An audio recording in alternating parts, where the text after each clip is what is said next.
ಶಿಷ್ಟನ ತಲೆ ಆಶೀರ್ವಾದದ ಮೇಲೆ, ದುಷ್ಟನ ಬಾಯಿಗೆ ಬಲಾತ್ಕಾರವೇ ಮುಚ್ಚಳ ಎಂಬುದಾಗಿ ಜ್ಞಾನೋಕ್ತಿ 10:6 ನಾವು ನೋಡುತ್ತೇವೆ. ನೀತಿವಂತಿಕೆಯು ಯಾವಾಗಲೂ ಆಶೀರ್ವಾದವನ್ನ ಆಕರ್ಷಿಸುತ್ತದೆ. ನಾವು ಸಮಗ್ರತೆ, ಪ್ರಾಮಾಣಿಕತೆ ಮತ್ತು ನಿಷ್ಠೆಯಿಂದ ನಡೆಯುವಾಗ ದೇವರು ನಮ್ಮ ಜೀವನವನ್ನ ತನ್ನ ಅನುಗ್ರಹ, ಶಾಂತಿ ಮತ್ತು ರಕ್ಷಣೆಯಿಂದ ಅಲಂಕರಿಸುತ್ತಾನೆ. ಪ್ರಾಮಾಣಿಕವಾಗಿ ಬದುಕುವವರನ್ನ ಆಶೀರ್ವಾದಗಳು ಯಾವಾಗಲೂ ಸಹ ಹಿಂಬಾಲಿಸುತ್ತದೆ.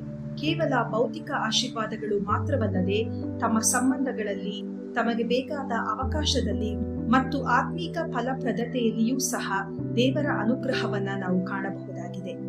ಮತ್ತೊಂದೆಡೆ ದುಷ್ಟರು ವಂಚನೆ, ದುರಾಸೆ ಮತ್ತು ದಬ್ಬಾಳಿಕೆಯಿಂದ ತಾತ್ಕಾಲಿಕವಾಗಿ ಲಾಭ ಗಳಿಸಬಹುದು, ಆದರೆ ಅವರ ಕ್ರಿಯೆಗಳು ಗುಪ್ತ ಪರಿಣಾಮಗಳನ್ನೂ ಸಹ ತರುವಂತದ್ದಾಗಿದೆ.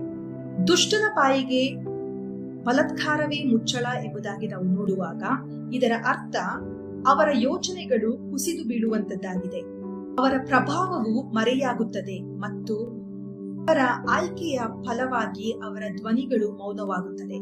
ನ್ಯಾಯಯುತವಾಗಿ ಬದುಕಲು, ಸತ್ಯವನ್ನ ನುಡಿಯಲು ಮತ್ತು ಇತರರನ್ನ ನ್ಯಾಯವಾಗಿ ನೋಡಲು ದೇವರು ನಮ್ಮನ್ನ ಕರೆಯುತ್ತಿದ್ದಾನೆ. ಸಮಗ್ರತೆಯ ಪ್ರತಿಯೊಂದು ಸಣ್ಣ ಕ್ರಿಯೆಗಳು ಸಹ ನಮ್ಮ ಜೀವನದಲ್ಲಿ ದೇವರ ಆಶೀರ್ವಾದ ಹರಿಯಲು ಒಂದು ಬೀಜವಾಗಿದೆ.